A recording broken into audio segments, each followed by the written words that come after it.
नमस्कार दोस्तों, मैं कर्नल अजय, सीईओ अजय एस्ट्रोमनीगुरु.com आपसे मुखातिब होता हूं आज 19 मई सन 2021। दोस्तों, astro finance, technical analysis, commodity एवं आप सभी का स्वागत है, अभिनंदन है। दोस्तों, एस्ट्रो टेक्निकल संभवतः विश्व में एकमात्र तरीका, साधन या टूल है जो आपको शेयर बाजार, कमोडिटी बाजार और करेंसी बाजार के अग्रिम विश्लेषण में मदद करती हैं, जो अक्सर सत्य साबित होता देखा जाता है। हमारे पिछले एपिसोड में हमने आपको चने के ऊपर गिरावट की संभावना व्यक्त की थी, जो कि अक्सर सत्य साबित हुई। पिछले 2 दिनों में चने ने लगभग 300 रुपए की बड़ी गिरावट हाजिर एवं वायदे बाजारों में देखी गई। इसके अतिरिक्त सोयाबीन, कैस्टर्ड सीड, गवार सीट के ऊपर भी हमारा विश्लेषण सत्य साबित होता देखा गया। और कल हमने आपको सोने के अंदर गिरावट की संभावना व्यक्त की थी, जो कि अक्षरशः सत्य साबित हुई। शेयर बाजार के अंदर भी सभी सुझाए गए शेयर्स जबरदस्त मुनाफा आपको कमा के दिया। उम्मीद है कि आपने इसका भरपूर लाभ उठाया होगा।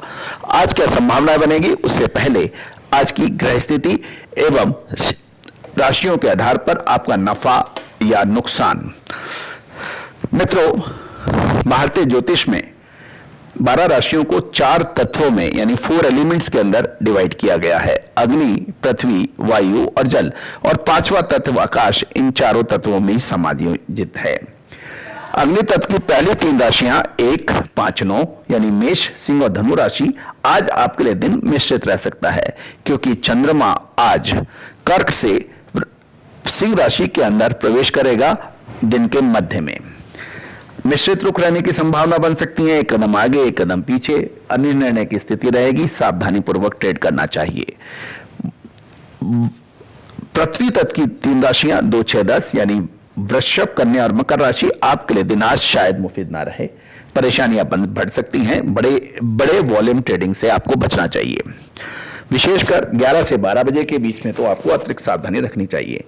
वायु तत्व की 3 राशियां 3, 7, 11 यानी मिथुन, तुला और कुंभ राशि। आज के दिन आपका मुफीद रह सकता है, अच्छा रह सकता है, लाभ की स्थिति में रह सकते हैं आप। विशेषकर 2 से 3 बजे के बीच में आपको अतिरिक्त सावधानी रखनी चाहिए। जल तत्व की 3 राशियां यानी कर्क, वृश्चिक और मीन राशि। आपके लिए दिन आज अच्छा रह सकता है, लाभ कमाने की स्थिति में रह सकते हैं, लेकिन 3 से 4 बजे के बीच में कमोडिटी बाजार में आपको अतिरिक्त सावधानी रखनी चाहिए। ये था राशियों के आधार पर आपका नफा, नुकसान एवं खतरे के घंटे। अब कृषि जिंसों पर क्या संभावनाएं बनती हैं। दोस्तों, आपको हमने चने के ऊपर अग्रिम अलर्ट दिए था, जो कि अक्षरशः सत्य साबित हुआ। आज चने में सावधानी रखने की आवश्यकता है। ये निचले स्तरों पर कभी बाउंस बैक भी हो सकता है। कल आपको याद होगा हमने कैस्टर सीड के ऊपर भी ऐसे ही कुछ कहा था कि कैस्टर सीड के अंदर जबरदस्त उतार चढ़ाव रहा और फाइनली वो ग्रीन यानी मजबूती के साथ बंद हुआ। आज सोयाबीन एवं गवार सीड के ऊपर अतिरिक्त सावधानी रखनी चाहिए। हल्दी के अंदर आज कमजोरी की संभावनाएं दर्ज हो सकती है और ये अतः और जीरा आज मजबूती की राह चल सकता है, तो आप कृषि जिंसों पे, इन जिंसों के ऊपर नजर रख सकते हैं। स्टॉक मार्केट से पहले कमोडिटी बाजार में क्या संभावनाएं बनती हैं। कच्चे तेल के अंदर कमजोरी की संभावनाएं बन सकते हैं, यानी क्रूड ऑयल। याद रखिएगा, क्रूड ऑयल को काला सोना भी कहा जाता है और यह विश्व अर्थव्यवस्था की धुरी माना जाता है। करेंसी यानी अमेरिकी डॉलर के उतार चढ़ाव का सीधा असर कच्चे तेल पर पड़ता है और कच्चे तेल के उतार चढ़ाव का सीधा असर अमेरिकी डॉलर की मजबूती पर पड़ता है। यह अंतर्राष्ट्रीय करेंसी विशेषज्ञों का कहना है। तो आज कच्चे तेल में कमजोरी की संभावनाओं से इंकार नहीं किया जा सकता। राष्ट्रीय एवं अंतर्राष्ट्रीय इलेक्ट्रॉनिक एक्सचेंज यानी कमोडिटी एक्सचेंज के ऊपर विशेष ख्याल रखें। कल याद होगा हमने सोने पर आपको कमजोरी की बात कही थी, और परसों यदि आप देखें तो हमने आपको चांदी के ऊपर तेजी की बात कही थी। परसों चांदी ने लगभग 3.5% की तेजी दर्ज हुई और कल सोने ने गिरावट दर्ज हुई। उम्मीद है कि दर्शकों ने इसका भरपूर लाभ उठाया होगा। अब शेयर बाजार में क्या संभावनाएं बनती हैं। मित्रों, आपको याद होगा शेयर बाजार में हमने शक्कर यानी चीनी, बैंक, सीमेंट, मेटल और पावर सेक्टर्स के स्टॉक्स के ऊपर तेजी की अब अग्रिम भविष्यवाणी की थी, जो कि अक्षर सत्य साबित होती देखी गई। चीनी एवं शुगर स्टॉक्स ने तो जबरदस्त तेजी का माहौल बनाया और पावर स्टॉक्स के अंदर पावर ग्रिड कॉर्पोरेशन, एनटीपीसी जैसे स्टॉक्स में बड़ी जबरदस्त तेजी देखी गई। ये सरकारी क्षेत्र की कंपनियां हैं। पावर ग्रिड ने तो धमाल मचा दिया। इसके अतिरिक्त आपको हमने सीमेंट स्टॉक्स पर नई नजर रखने के लिए कहा था। सीमेंट्स ने भी जबरदस्त तेजी दिखाई। तो दोस्तों, आज क्या संभावनाएं बनती है?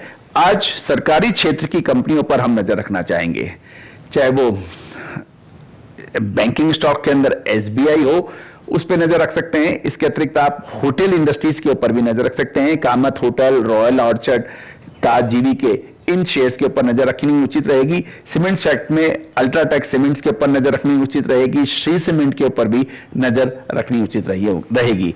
ओएनजीसी के अंदर आज मुनाफा वसूली की संभावनाएं बन सकती है। और एक इसके अंदर खबर निकल के आ रही है कि ईरान के अंदर ओएनजीसी विदेश में जो एक बड़ा खोज की थी 2017 में, उस और वो बड़ा खोज का जो कॉन्ट्रैक्ट था वो अब ईरान ने ओएनजीसी विदेश से को नहीं दिया है। ये एक बड़ी खबर है और इसके अंदर ओएनजीसी को झटका लग सकता है। ओएनजीसी के अंदर गिरावट दर्ज हो सकती है। मेटल स्टॉक्स के अंदर अतिरिक्त सावधानी की आवश्यकता है। मेटल स्टॉक जबरदस्त मूवमेंट में दिखाए थे, लेकिन अब संभवतः बाजारों के अंदर अधिक गिरावट होगी तो उसके अंदर मेटल स्टॉक्स के अंदर भी कुछ मुनाफा वसूली की संभावनाएं ऊपरी स्तर पर हो सकती है। फार्मा सेक्टर का हनीमून पीरियड चल रहा है, चाहे वो सन फार्मा हो, चाहे ल्यूपिन हो, चाहे डॉक्टर रेड्डी हो, फाइजर और एस्ट्राजेनिका जैसे शेयर्स लगातार तेजी दिखा रहे हैं। शक्कर सेक्टर यानी शुगर सेक्टर के अंदर भी बलरामपुर चीनी, त्रिवेणी इंजीनियरिंग जैसे स्टॉक्स मजबूती दिखा रहे हैं। इनके ऊपर भी नजर रखी जा सकती है। दोस्तों, एक चीज याद रखिएगा, शेयर बाजार हो या फिर कम्युनिटी बाजार या फिर करेंसी बाजार, इंटरडे ट्रेडर यानी अल्प अवधि के जो कारोबारी हैं वो तुरंत मुनाफा वसूल करें मुनाफा मिलने पर। लंबी तेजी मंदी के ऊपर आप विश्वास ना रखें और स्टॉप लॉस का विशेष ख्याल रखें। All the very best, good luck, happy trading.